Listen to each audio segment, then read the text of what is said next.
जनपद के प्रसिद्ध वरिष्ठ अधिवक्ता स्वर्गीय चंद्रमौलेश्वर त्रिपाठी उर्फ सुभाष त्रिपाठी, जिनका की मेदांता हॉस्पिटल गुरुग्राम में इलाज के दौरान निधन हो गया।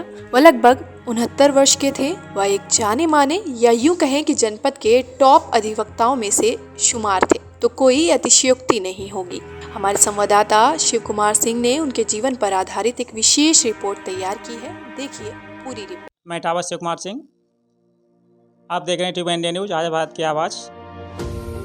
आज हम आपको एक विशेष रिपोर्ट दिखाने जा रहे हैं।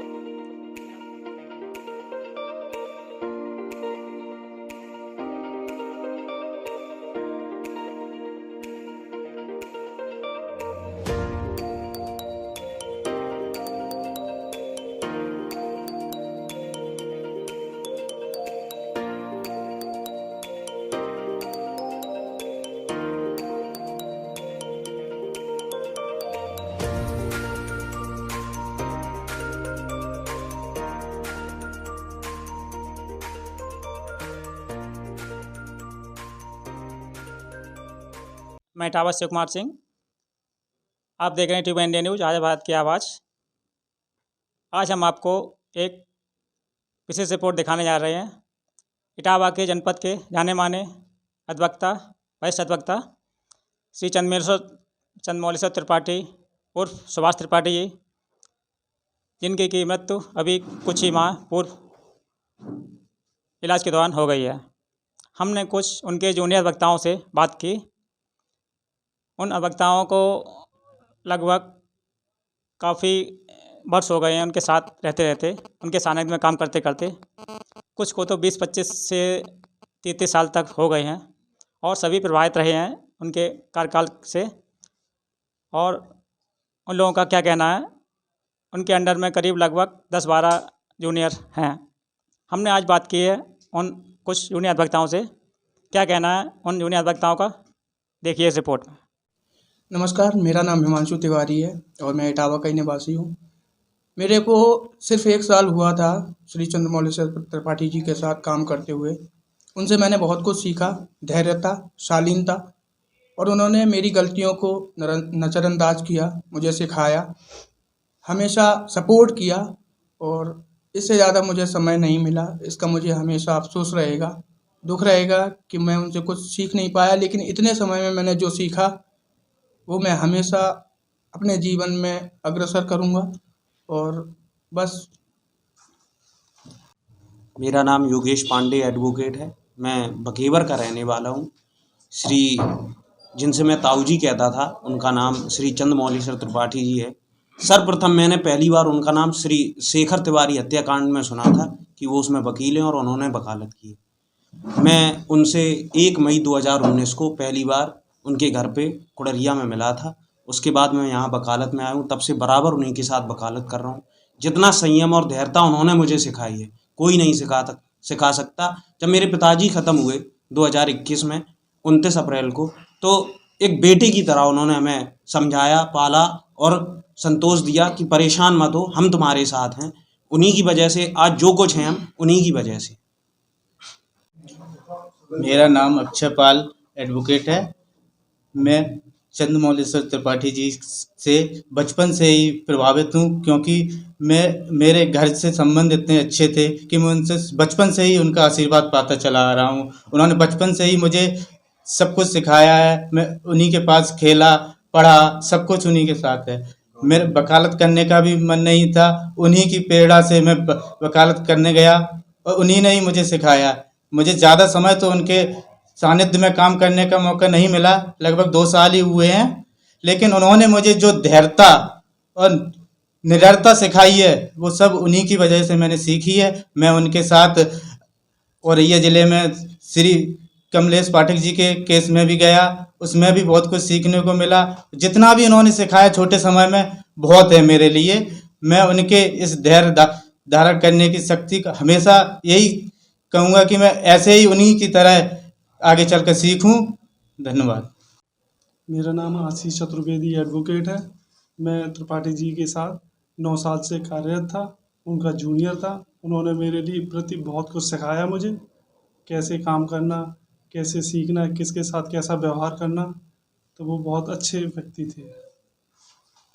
मेरा नाम नरेंद्र कुमार मिश्रा। मैं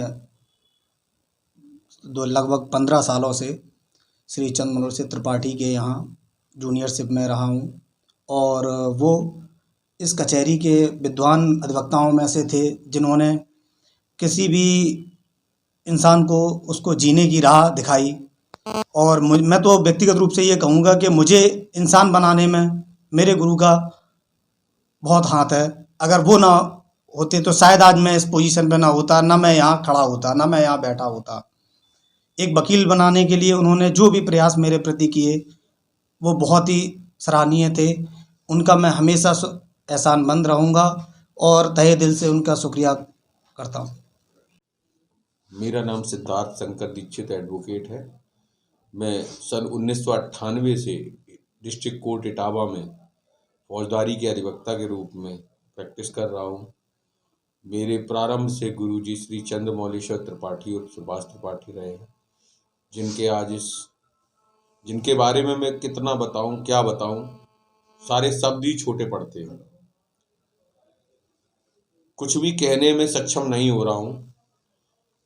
उनके बारे में जो बताऊंगा बहुत थोड़ा ही होगा अपने शब्दों में, लेकिन निर्विवाद रूप से आज की पोजीशन में कचहरी इटावा के आसपास के ज़िलों में फौजदारी का इतना होशियार, इतना ब्रिलियंट अधिवक्ता कोई नहीं है। मैं ये निर्विवाद रूप से कह सकता हूँ। कचहरी इटावा में तो कोई है ही नहीं, आसपास के ज़िलों की मैं भी बात करता हूँ। उनके द्वारा जितने भी मुकदमे फौजदारी के किए गए, सोच से परे जाकर उन्होंने उन मुकदमों को हल किया और गरीब जनता को, आम जनता को, जो कि न्याय के लिए धन खर्च करने में समर्थ नहीं है, उनके लिए उन्होंने संघर्ष करके अपनी विद्वता का परिचय देते हुए उन्हें झूठे मुकदमों से बचाया। इसीलिए आज क्षेत्र की जनता, इटावा ज़िले की जनता, आसपास के ज़िलों की जनता उन्हें याद कर रही है। जब उनका दुखद देहांत हुआ 22/11/2022 को, तो बहुत सारे लोग जो कि झूठे मुकदमों में फंसाए गए थे, जेल में बंद थे, जिन्होंने उन्हें अधिवक्ता के रूप में किया हुआ था नियुक्त, उनको ये लगा कि उनके सर से बहुत बड़ा साया चला गया, अब उन्हें न्याय प्राप्त होगा या नहीं होगा। पूरे जेल में ज़्यादातर मुलजिम उनके दुखद मृत्यु पर बहुत रोए। ये व्यक्तिगत रूप से मुझे जानकारी है इस तथ्य की। उनके मुकदमों के बारे में मैं बताऊं, मेरा सानिध्य मुझे प्राप्त हुआ है, उनका 24 साल से अधिक का समय हो गया है। 1998 में जब सबसे पहली बार मैं आया, वकालत से संबंधित मेरा भी परिवार रहा, मेरे अंकल भी वकील थे और वो श्री चंद्रमौलेश्वर त्रिपाठी जी के अभिन्न मित्र थे। असमय वो 1993 में वो भी चले गए इस दुनिया से। मैं 98 में आया वकालत में, तो उन सबसे पहले आके उन्होंने मुझे आशीर्वाद दिया। उन्होंने कहा वकालत करनी है तो धन की तरफ कभी मत देखना। आप अगर वकील बनना चाहते हो, एडवोकेट बनना चाहते हो, तो मेहनत से जो मैं आपको सिखाता हूँ उसकी तरफ ध्यान देना, धन की तरफ मत जाना। और उनकी इस बात को मैंने हमेशा के लिए माना और 24 साल लगातार उनके सानिध्य में रहा। कोई भी जूनियर, इतना लंबा समय किसी भी जूनियर ने अपने गुरुजी के सानिध्य में नहीं काटा जितना मुझे। और मुझे जो सौभाग्य प्राप्त हुआ, उनके वो शुरुआती दिन जिनमें वो प्रखर रूप से एक बड़े अधिवक्ता के रूप में निकल रहे थे, तब से मेरा उनका साथ है। तब बड़े बड़े अधिवक्ता जो यहाँ पे थे, चंद्रमौली, वो क्या नाम है उनका, सिद्धनाथ पांडे जी और वाजपेयी जी, ये लोग उस समय बहुत बड़े अधिवक्ता के रूप में थे। उनके सामने खड़ा होना अपने आप में बहुत बड़ा एक अचीवमेंट था। वो अचीवमेंट उनको प्राप्त हुआ। बहुत सारे मुकदमों में इन दोनों महान अधिवक्ताओं के सामने वो वकील रहे। मुझे भी उनकी जूनियरशिप में वहाँ अदालत में खड़े होने का मौका मिला, तो तब मुझे समझ में आया कि उनकी विद्वता अत्यंत महान थी। एक केस के बारे में मैं आपको बताना चाहूँगा। एक जज साहब रहे थे यहाँ, अग्रवाल साहब, उनके यहाँ डकैती पड़ी थी। उसमें पुलिस ने अपनी कारगुजारी दिखाते हुए यहाँ के कुछ गरीब लोगों को और एक न्यायालय का चपरासी था, उसे झूठा फंसा दिया था। उस मुकदमे में इटावा कचहरी में कोई भी व्यक्ति, कोई भी अधिवक्ता उन लोगों के गरीब होने के कारण तथा जज का मैटर होने के कारण कोई भी वकील होने के लिए तैयार नहीं था। उस स्थिति में अपने कैरियर की परवाह न करते हुए उन गरीबों की मदद के लिए माननीय चंद्रमौलेश्वर त्रिपाठी और सुभाष त्रिपाठी जी ने अपना वकालतनामा उस मुकदमे में लगाया। मुझे आज भी याद है उस मुकदमे में जज साहब की गवाही हुई, 36 पेज क्रॉस आज तक मैंने नहीं देखी, और सो ब्रिलियंट। एक तरफ पूरी कचहरी के अधिवक्ता प्रोसिक्यूशन से खड़े होते थे, एक तरफ मेरे गुरुजी और उनके पीछे मैं और एक रितेश शर्मा थे, ये 3 लोग खड़े होते थे। उस केस में चूंकि जज का मैटर था तो यहां से कन्विक्शन हुआ, लेकिन हाई कोर्ट से तुरंत उन सभी लोगों को बाइज्जत बरी किया गया।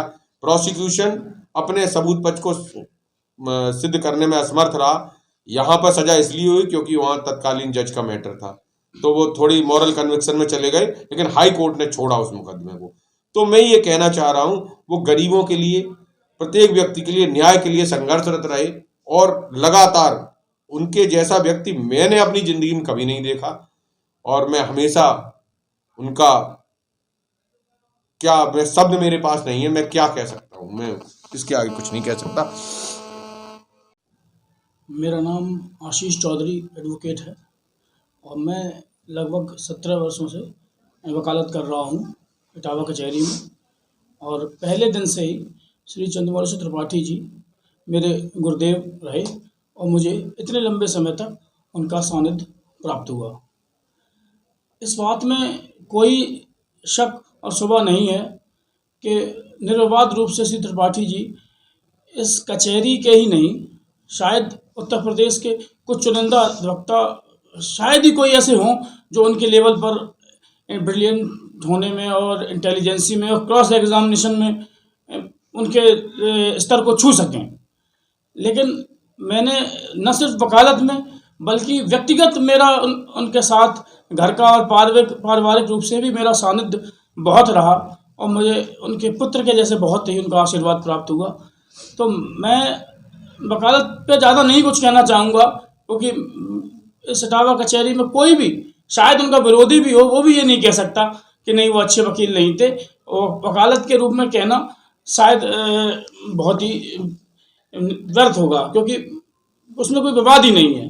हाँ, मैंने चूँकि जो आपसे कहा कि मैं उनका सानिध्य पारिवारिक रूप से साथ भी किया, तो मैं कहना चाहूँगा कि वो एक कंप्लीट मैन थे। अथाह धैर्य और जीवन के प्रति उनकी समझ वो अमूल्य थी। मैंने उनसे वकालत तो सीखी, लेकिन उसके अलावा मैंने जीवन के प्रति उनकी जो सोच, जो मैं देखता था, जो अप्रोच थी, वो अद्भुत थी, जो बहुत कम लोगों में पाई जाती है। तो मैंने वकालत के अलावा उनसे इस जीवन को भी कैसे जीना है, चाहे रिश्ते हों, चाहे मित्र हों, गरीबों के प्रति हो, अमीरों के प्रति हो, उनकी सोच ही अलग थी। मैं लोगों से यहाँ मिला, तमाम लोगों को मैं जानता हूँ, वो जिस मुद्दे को, मेरी जो सोच थी, मैं लेकर उनके पास जाता था, तो वो जो बात कहते थे तो आपकी सोच ही बदल जाती थी कि नहीं, ये तो सोच ही अलग है। हमारे जीवन के प्रति क्या नज़रिया होना चाहिए, किस तरीके से जीना चाहिए, वो उसमें उनकी महानता थी, वो झलकती थी। तो मैं व्यक्तिगत रूप से जो मेरा अनुभव रहा वो ये है कि वो न सिर्फ महान वकील थे, बल्कि महान व्यक्तित्व के धनी थे, महान व्यक्ति थे। और मुझ पर ईश्वर की असीम कृपा रही कि जो मुझे उनका साथ प्राप्त हुआ। धन्यवाद। मेरा नाम माता प्रसाद पाल है। मैं वकील साहब के यहाँ मुहर्रिरी करता रहा हूँ। इसके पहले बचपन से सन 75 तक इनके सानिध्य में रहे और हमारे फादर, इनके फादर की मित्रता थी। इस कारण इसी वजह से उनके घरेलू संबंध हो गए मेरे, और एज मैं उनका सदस्य घर का रहा।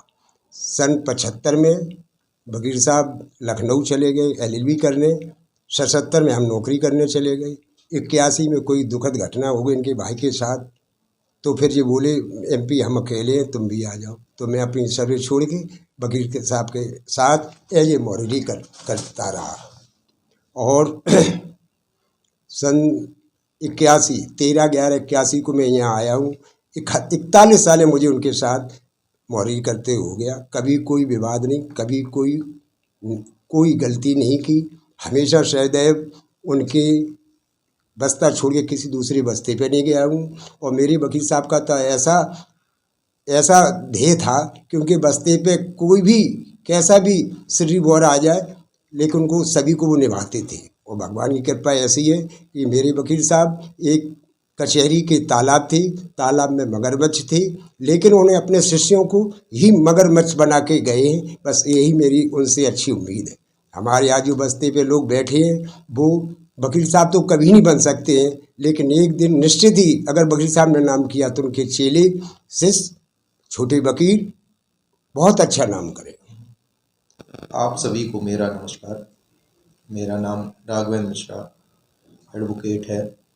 मैं श्री चंद्रमौलेश्वर त्रिपाठी जी के संपर्क में वर्ष 2002 में अपने एक निजी केस के संबंध में सर्वप्रथम मिला था। उस समय मैं LLB की पढ़ाई कर रहा था।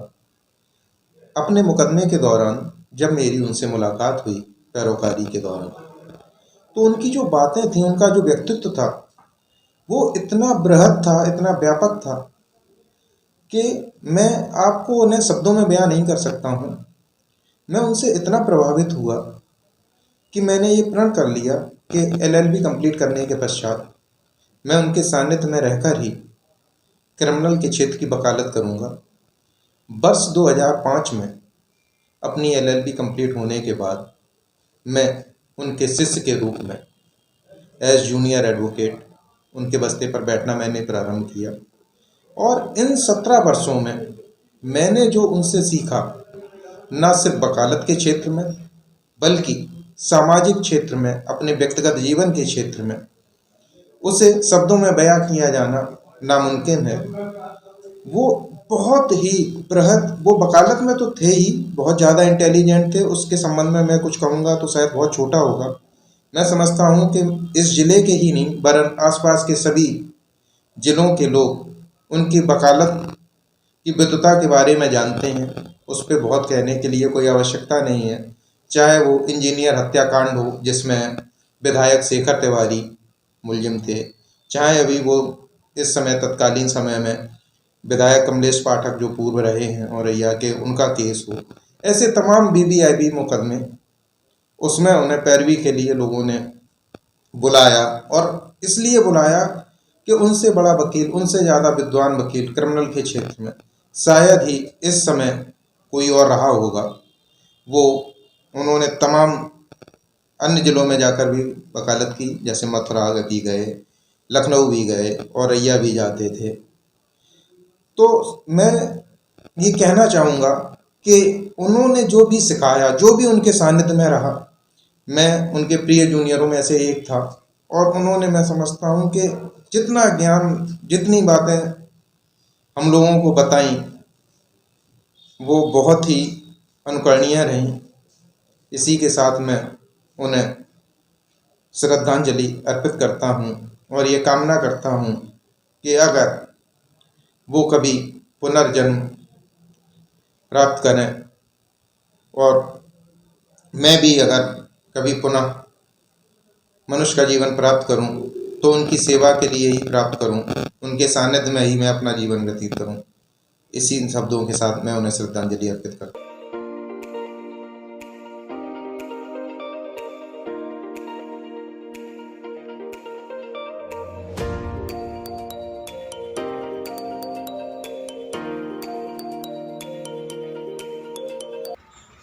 जनपद के जाने माने वैश्य अधिवक्ता सुभाष त्रिपाठी उर्फ चंद्रमौलेश्वर त्रिपाठी जी, जो कि विगत दिनों मेदांता हॉस्पिटल में इलाज के दौरान इनका स्वर्गवास हो चुका है।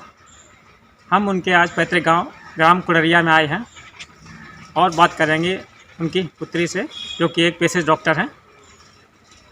क्या नाम है आपका? मेरा नाम डॉक्टर प्रतिभा तिवारी है और ये मेरे लिए गर्व की बात है कि हम उनकी बेटी हैं, हम उनकी संतान हैं। भगवान ने हमें ये सौभाग्य दिया है कि हमारे पिताजी के नाम के आगे सुभाष त्रिपाठी का नाम लगा हुआ है। क्या कहें हम उनके बारे में, शायद 2 लाइनें मैं उनको लिए कुछ बोलना ये ठीक नहीं होगा। हम तो बस ईश्वर से इतनी प्रार्थना करते हैं और आजकल हम यही प्रार्थना कर रहे हैं कि हमें किसी भी जन्म में कोई भी रूप मिले, कहीं भी हम रहें, लेकिन मेरे फादर जो हैं वो मेरे सुभाष ही रहे। मुझे उनके अलावा कोई और नहीं चाहिए पिता के रूप में। हमने बचपन से ही कहा है कि मेरे पापा मेरी पहचान, और ये 100% सही है।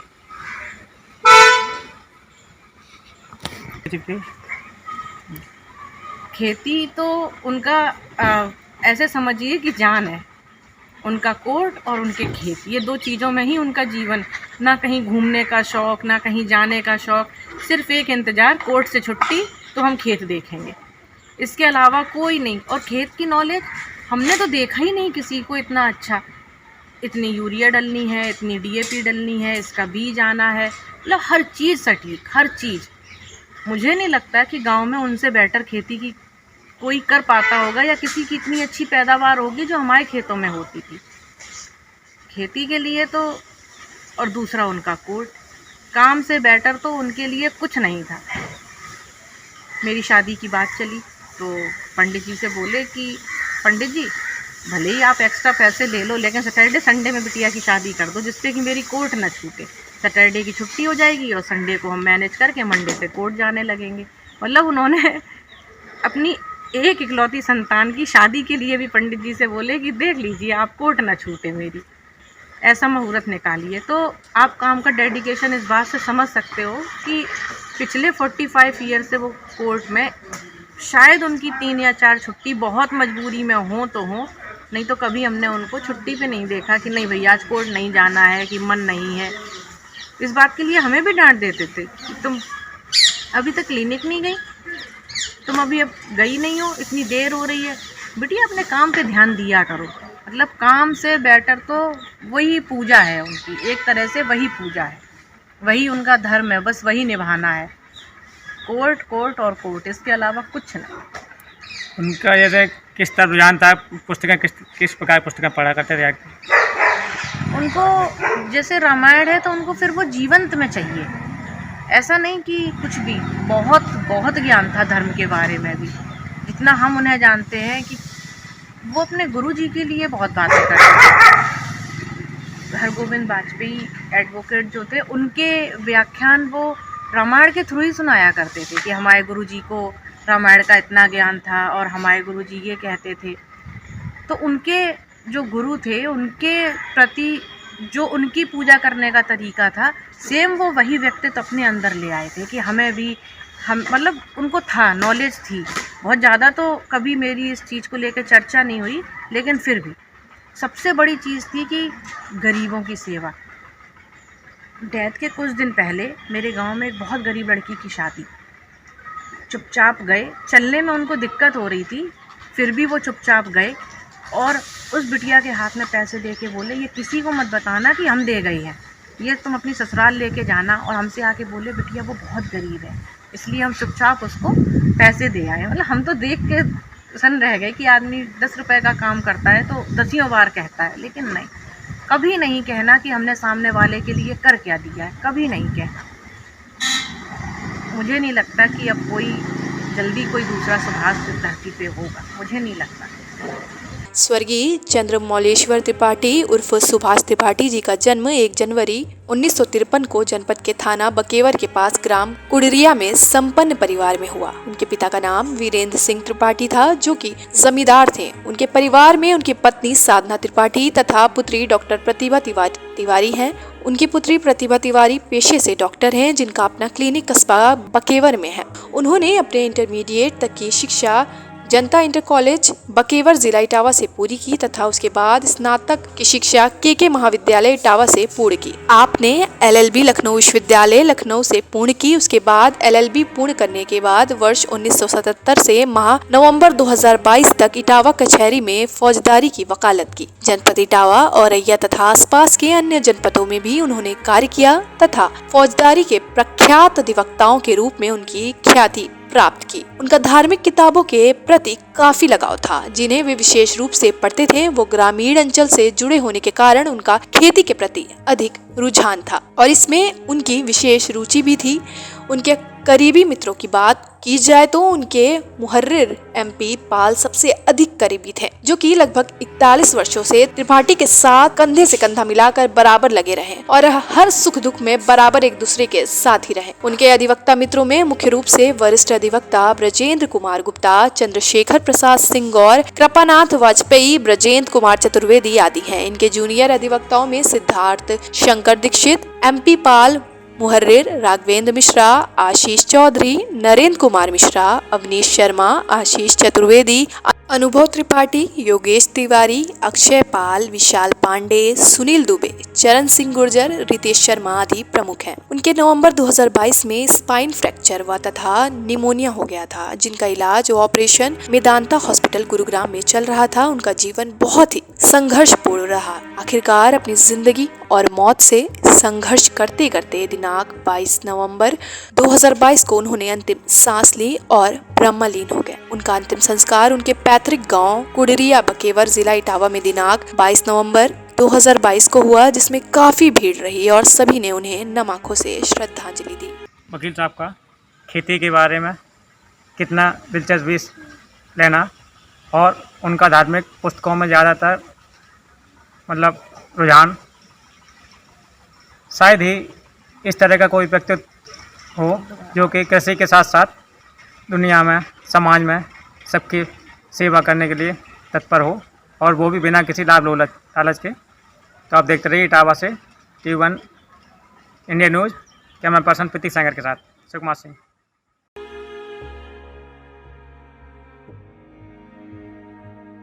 अगर आपको हमारी ये खबर पसंद आई हो तो वीडियो को लाइक जरूर करें और आगे हमारे साथ जुड़े रहने के लिए चैनल को सब्सक्राइब करना ना भूलें। धन्यवाद।